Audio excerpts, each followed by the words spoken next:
Marcus Chun had always been terrible with languages.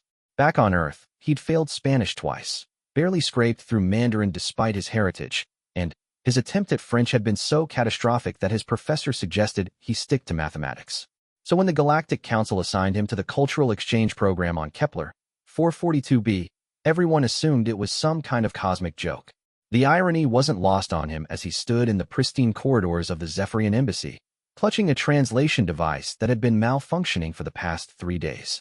The device was supposed to make communication seamless between humans and the various alien species, but, like most advanced technology, it had a tendency to break down at the worst possible moments. Zara-Th approached him with the graceful, flowing movement characteristic of her species.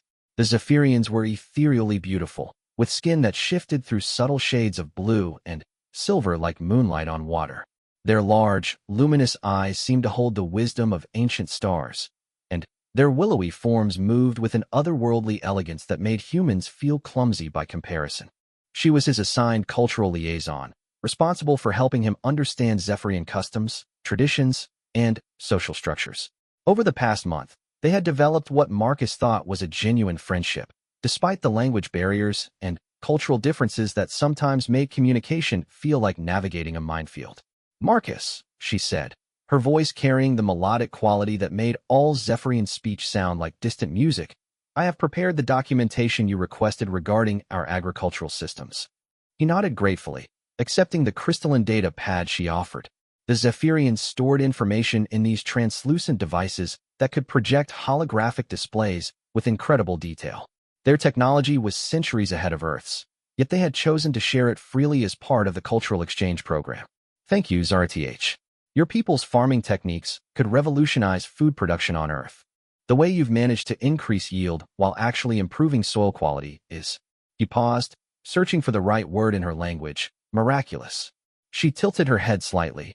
A gesture he'd learned indicated curiosity or confusion. "Miraculous?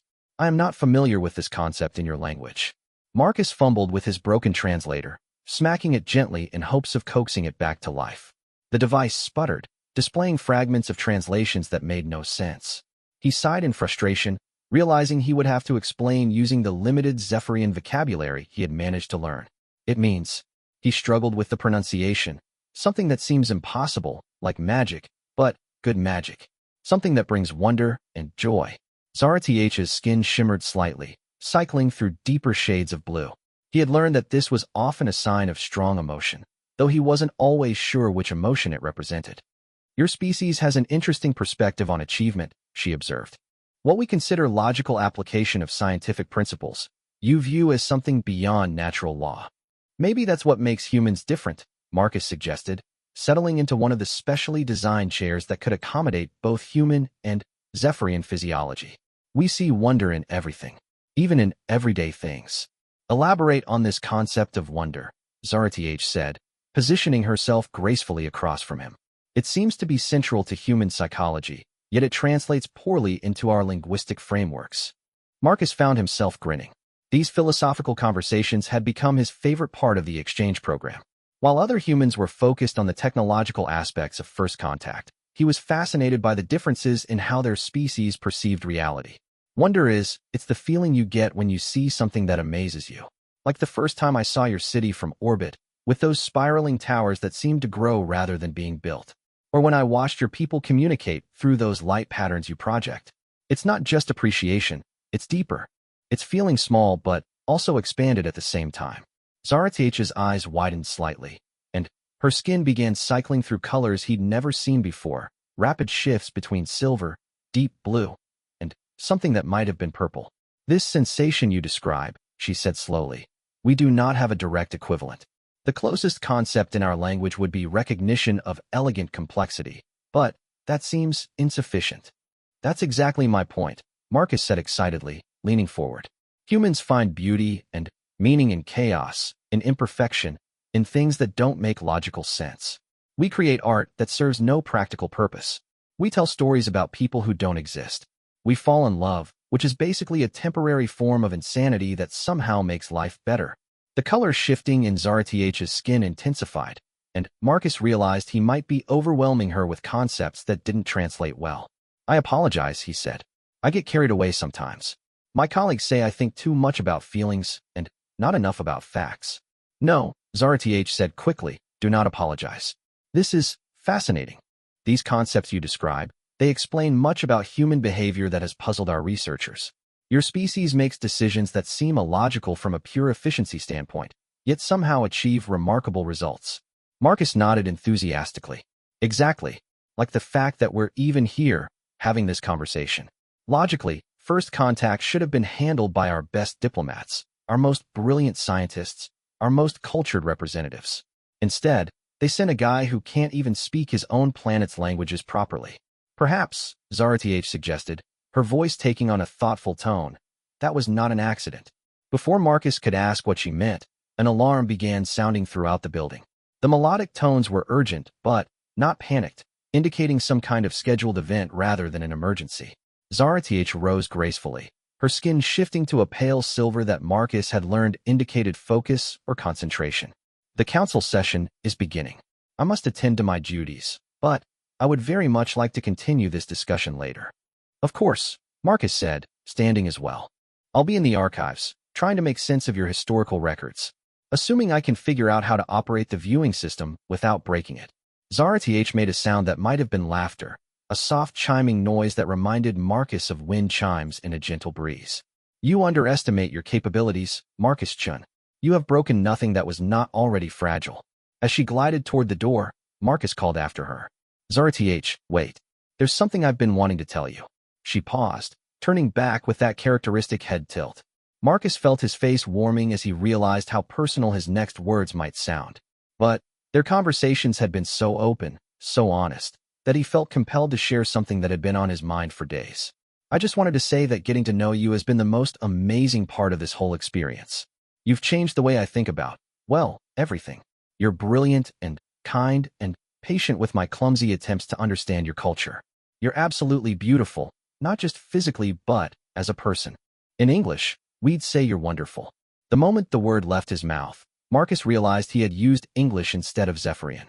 But before he could translate or apologize, something extraordinary happened. Zarath's skin exploded into the most vibrant crimson he had ever seen, a deep red that pulsed and shimmered like liquid fire. Her luminous eyes widened to an almost impossible degree, and she made a sound he had never heard before, a sort of musical gasp that seemed to resonate in harmonics beyond human hearing. For a long moment, they stared at each other in complete silence. Marcus felt his heart racing, wondering if he had somehow violated a cultural taboo or said something offensive. The red coloration in her skin was unlike anything he had observed in their month together. Finally, Zarath spoke, her voice barely above a whisper. Marcus, could you say that word again? The one in your language. Which word? He asked, confused and slightly panicked. The last word. The one that caused. She gestured vaguely at her still crimson skin. This reaction. Marcus swallowed hard, unsure of what he was stepping into but unable to refuse her request. Wonderful. The red intensified, and Zarath actually took a step backward, pressing one hand to her chest, as if her heart was racing. What does this word mean? She asked breathlessly. In precise terms, what does wonderful signify in human language? Marcus found himself in the strange position of having to define a word he'd used instinctively his entire life. It means full of wonder. Something that creates that feeling we were just talking about. Something that amazes you and makes you happy and grateful to experience it. Something that feels like a gift. Zarath's skin began cycling between red and deep purple, colors shifting so rapidly it almost hurt to look at. She seemed to be struggling with something, some internal process that Marcus couldn't begin to understand. In our language, she said slowly, we have no concept for this. But the way you used it, the context and emotion. Marcus, do you realize what you have done? I'm afraid I don't, he admitted. Did I say something wrong? Your coloration suggests strong emotion, but I can't tell if it's positive or negative. Zarath made that chiming sound again, but it was different this time, more complex and musical. Among my people, when someone uses their own language to express a concept that has no equivalent in ours, and when that concept carries deep emotional significance. She paused, seeming to gather courage. It is considered a form of intimate communication. You have essentially created a new word in our shared vocabulary, one that exists only between us. Marcus felt his own face heating up as the implications began to dawn on him. I didn't know. I'm sorry if I overstepped any boundaries. You did not overstep, Zarth said quickly. But you should understand that what you have done is significant in our culture. The creation of private language between individuals is not taken lightly. The alarm chimed again, more insistently, and Zarth's skin reluctantly shifted back toward its normal blue-silver, though traces of red remained like embers in cooling ash. I must go, she said, but she didn't move immediately. Marcus, would you like to learn more about this aspect of our culture? About what it means when two beings create new language together? Marcus nodded, not trusting his voice to remain steady. Then, meet me tonight, after the council session ends.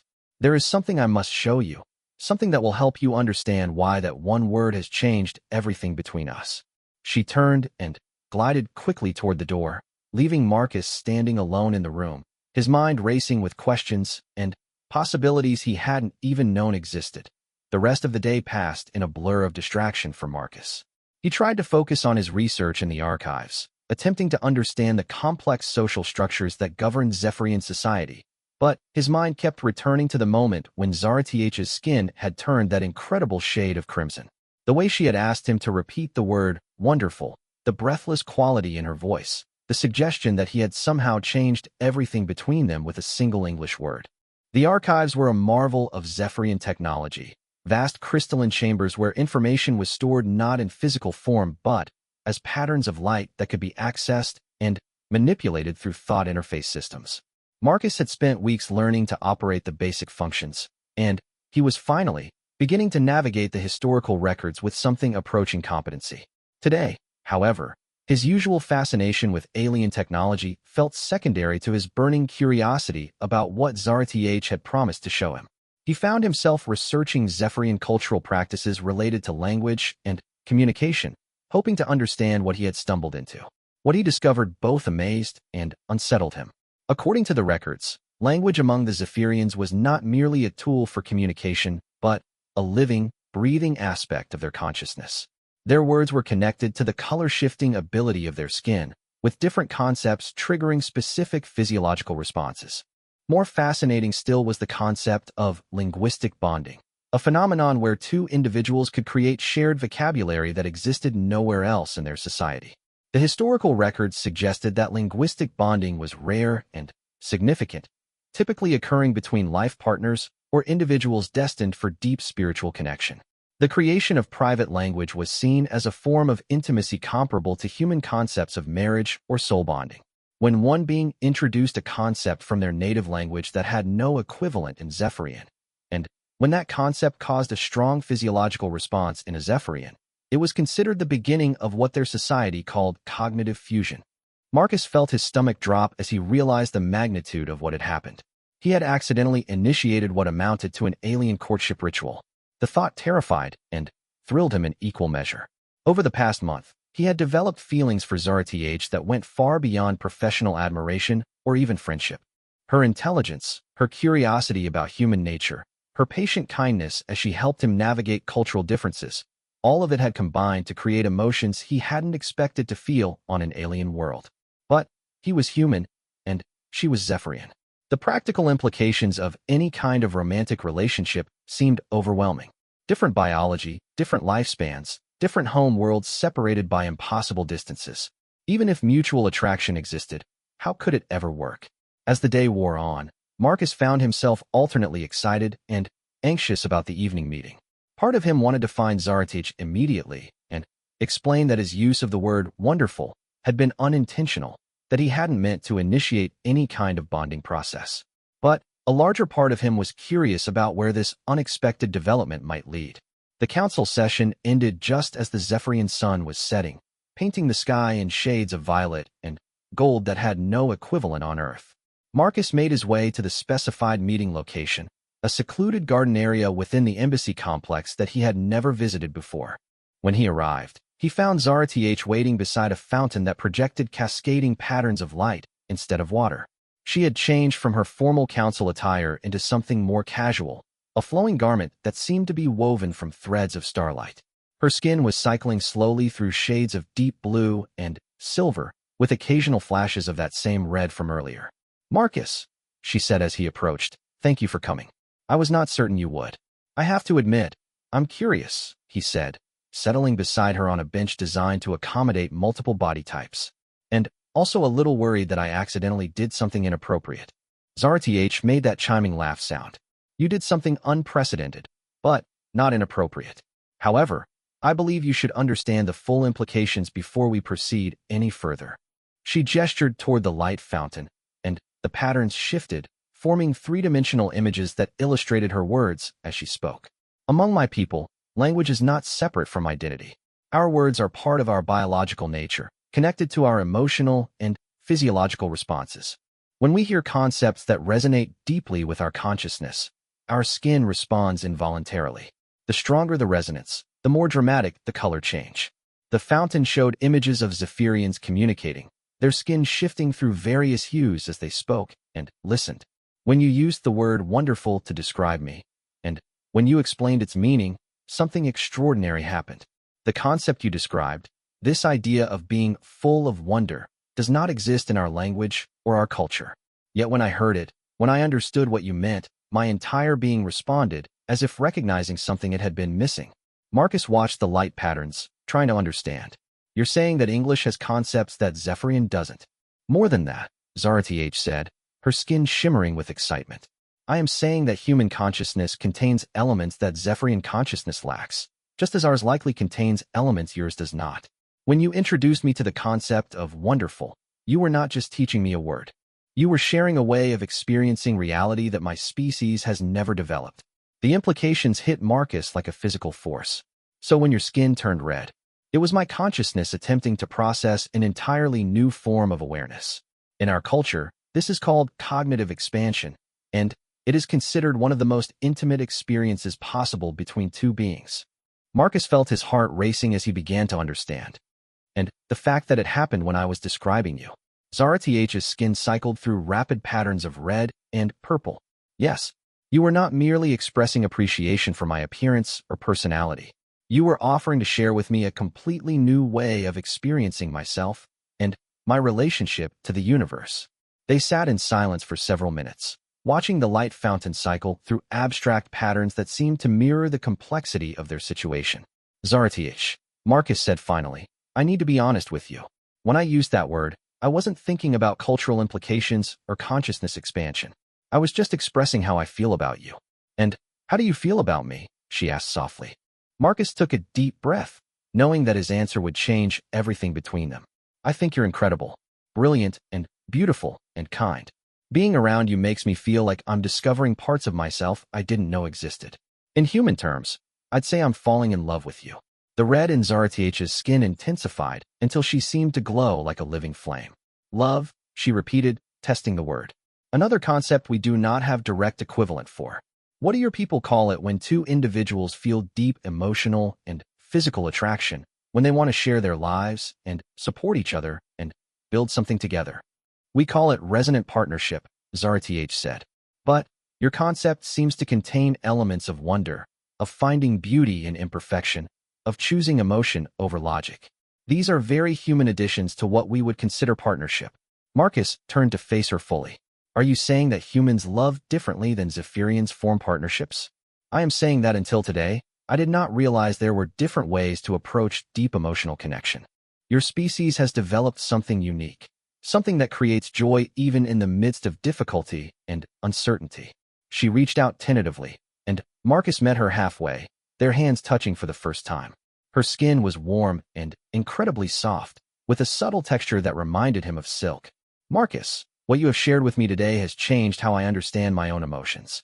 When I examine my feelings toward you through this new lens of wonderful and love, I discover that what I thought was simple professional admiration and friendship is actually much deeper.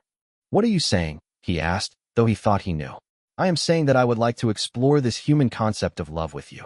I would like to learn what it means to find someone wonderful, to choose wonder and emotion alongside logic and compatibility. Marcus felt a joy so intense, it was almost overwhelming. You realize this is completely unprecedented? A human and a Zephyrian? No one knows if it's even possible. Zarth's skin shifted to a pattern he had never seen before, gold and silver and red swirling together in complex spirals. Perhaps that is what makes it wonderful, she said, testing the word again. The uncertainty, the possibility of creating something new and beautiful despite the logical challenges. You're learning fast, Marcus said, grinning. I have an excellent teacher, she replied, and for the first time since he had known her, Zaratach smiled in a way that looked distinctly human. As they sat together in the garden, hands entwined, watching alien stars appear in the darkening sky, Marcus realized that first contact had given humanity something far more valuable than advanced technology or galactic citizenship. It had given them the opportunity to share what made them uniquely human with beings who could appreciate and learn from those qualities. And sometimes, if they were very lucky, it could even lead to love. But even as happiness filled him, Marcus knew that their journey was just beginning.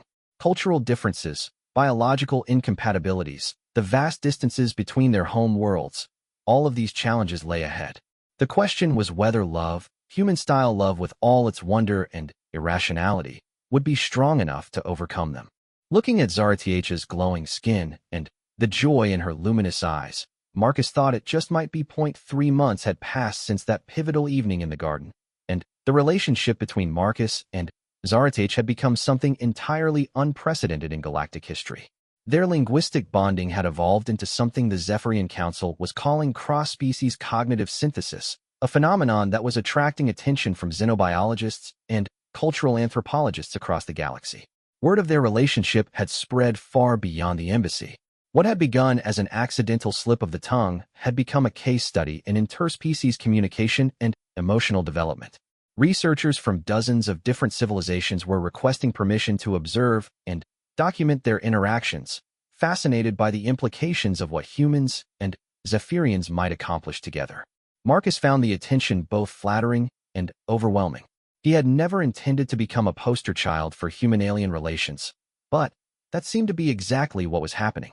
More importantly, the success of his relationship with Zaratach was being used to argue for expanded cultural exchange programs throughout the galaxy.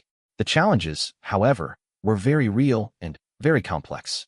The biological differences between humans and Zephyrians were substantial. While both species were carbon-based and required similar atmospheric conditions, their lifespans were dramatically different. Zephyrians lived for approximately 300 Earth years, while humans averaged less than a century. Their reproductive systems were incompatible, and their nutritional needs required completely different food sources. But perhaps the most difficult challenge was the distance between their home worlds. Earth and Kepler 442b were separated by 47 light-years, a distance that made casual travel impossible even with the most advanced faster-than-light technology available to the Galactic Council. These practical concerns weighed heavily on Marcus as he walked through the embassy corridors toward the weekly council session where he and Zaratach would present their latest report on cross-species emotional development.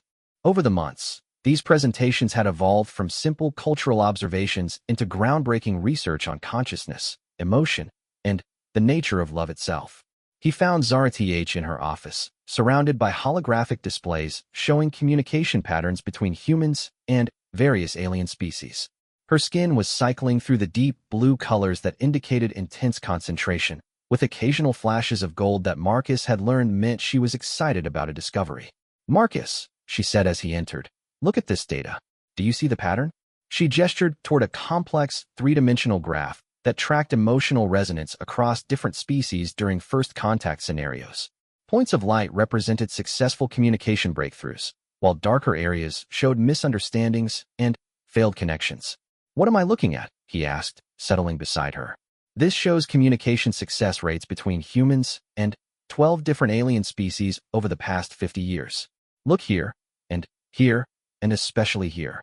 She highlighted specific data points. In every case where humans achieved breakthrough communication, it involved the introduction of concepts that had no direct translation in the alien language. Marcus studied the pattern, beginning to see what she meant. "You're saying that humans consistently bring new ideas to first contact situations?" "More than that," Zaratach said, her excitement evident in the rapid color shifts across her skin. "I am saying that human consciousness seems uniquely suited to expanding the conceptual frameworks of other species. Your ability to find wonder in chaos, to create beauty from imperfection, to choose emotion over pure logic, These traits make you natural bridge builders between different forms of consciousness. The implications were staggering. Are you suggesting that our relationship isn't just a personal connection, but an example of something humans do naturally with other species? Exactly, Zarth said. And, if that is true, then humanity's role in the galactic community may be far more significant than anyone previously understood. Before Marcus could respond, an emergency alert echoed through the building. Unlike the melodic tones that usually signaled scheduled events, this alarm was sharp and urgent, indicating a genuine crisis. Zarth's skin immediately shifted to pale silver, and she activated her communication link. A holographic image appeared above her desk, showing the head of the Galactic Council, an ancient being from the Vorthan species whose crystalline form commanded respect throughout known space. All embassy personnel, report to the main assembly hall immediately. We have received disturbing information that requires immediate response. Marcus and Zarth exchanged worried glances as they hurried through the corridors. The assembly hall was already filling with representatives from dozens of species, all displaying the various physiological signs of stress and concern. The Vorthan Council leader materialized on the central platform, his crystalline structure pulsing with urgent energy. 3 hours ago, we received communication from the Hegemony, a militant alliance of species from the outer spiral arms. They have declared their intention to prevent further human integration into galactic society. A wave of shocked responses rippled through the assembly. Marcus felt his blood run cold as the implications became clear. The Hegemony believes that human influence on other species represents a contamination of pure consciousness, the council leader continued. They view concepts like wonder, love, and beauty as psychological weaknesses that undermine logical decision-making and efficient resource allocation. Zarth's hand found Marcus's, her skin cycling rapidly through colors he recognized as fear and anger. Furthermore, the council leader said, they have specifically identified the relationship between human Marcus Chun and Zephyrian Zarth as evidence of dangerous human influence. They consider their linguistic bonding and emotional development to be a form of psychological infection that must be contained. The assembly erupted in voices, clicks, harmonics, and other forms of communication expressing outrage and concern. Marcus felt like the center of a storm he had never intended to create. What are they demanding? Called out a representative from the Aquarian delegation. They want all human cultural exchange programs terminated immediately. They want existing human-alien partnerships dissolved. And they want Marcus Chun and Zarth separated and returned to their respective home worlds as an example that such relationships will not be tolerated. Marcus felt the room spinning around him. Everything they had built, everything they had discovered about love and wonder and the beauty of bridging different forms of consciousness, was being threatened by beings who saw emotion as weakness. Zarth stood up, her skin blazing with the fierce red that Marcus now recognized as her deepest passion. With respect, Council Leader, I request permission to address this assembly. The crystalline being pulsed with approval. The floor recognizes Zarth of the Zephyrian delegation. Zarth moved to the center of the hall with that flowing grace characteristic of her species, but there was something new in her bearing. Something that reminded Marcus of human determination and defiance. Honored representatives, she began, her voice carrying clearly throughout the vast space. I stand before you as someone whose consciousness has been forever changed by contact with humanity. The Hegemony calls this contamination. I call it evolution. Murmurs of interest rippled through the assembly. Before I met Marcus, before I learned concepts like wonderful and love, I believed that logic and efficiency were the highest forms of consciousness. I thought that emotions were simply chemical responses to stimuli, useful for survival, but ultimately secondary to rational thought. Her skin began cycling through complex patterns that Marcus had never seen before, colors and designs that seemed to tell a story of transformation and growth. What I have learned is that emotion and logic are not opposites, but complementary aspects of complete consciousness.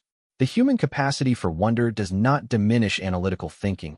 It enhances it by providing motivation and meaning. The human concept of love does not weaken decision-making.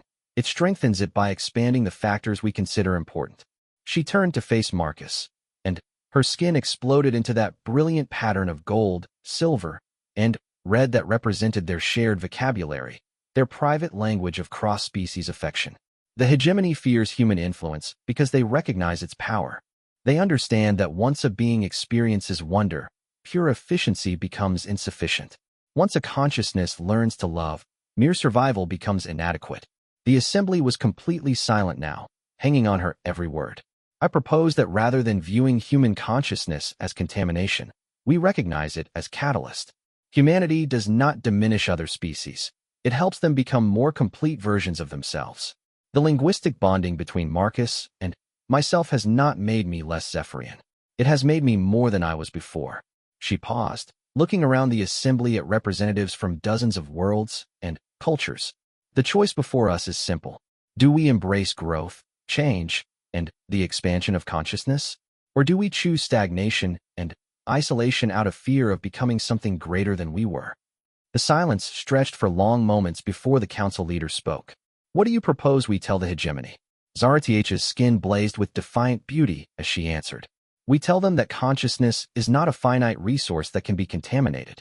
We tell them that love and wonder and beauty are not weaknesses but strengths. And we tell them that if they want to stop human influence in the galaxy, they will have to go through every species that has been touched by human consciousness and chosen to embrace that growth. The assembly erupted in voices of support, representatives from dozens of species standing to express their solidarity with the Human Cultural Exchange Program. Marcus felt tears streaming down his face as he realized what Zaratiech had accomplished. She had taken the concepts he had accidentally shared with her and used them to defend not just their relationship, but the very idea that different forms of consciousness could enrich each other rather than threatening each other. As the council session continued with plans for diplomatic response to the hegemony, Marcus understood that their love story had become something far larger than either of them had imagined. It had become proof that the universe was big enough for wonder, that consciousness could grow and change and become more beautiful through contact with different forms of awareness. Later that evening, as they stood together in their garden watching alien stars wheel overhead, Zaratiech turned to Marcus with skin glowing in patterns of love and determination. Whatever happens with the hegemony, she said, we have already won the most important battle. What battle is that? Marcus asked. The battle to prove that love is stronger than fear, that wonder is more powerful than efficiency, and that consciousness grows more beautiful when it learns to embrace difference rather than eliminate it. Marcus pulled her close, marveling at how perfectly they fit together despite being from different worlds, different species, different forms of life entirely. You know, he said, there's another human word I think you'd like. What is it? She asked, her skin shimmering with curiosity. Forever, he said. It means something that has no ending, something that continues beyond time and distance and any obstacle the universe can create. Zaratiech's skin exploded into the most brilliant display of color and pattern Marcus had ever seen, a visual symphony that seemed to encompass every emotion they had shared and every possibility that lay ahead of them. Forever, she repeated, testing the word, making it part of their shared vocabulary, their private language of interspecies love. Yes, Marcus, I think that is exactly what we have created together. And, as the galaxy spun around them, filled with beings who were just beginning to understand the transformative power of human consciousness, Marcus knew that their accidental word, their slip of the tongue that had started everything, had become something truly wonderful indeed.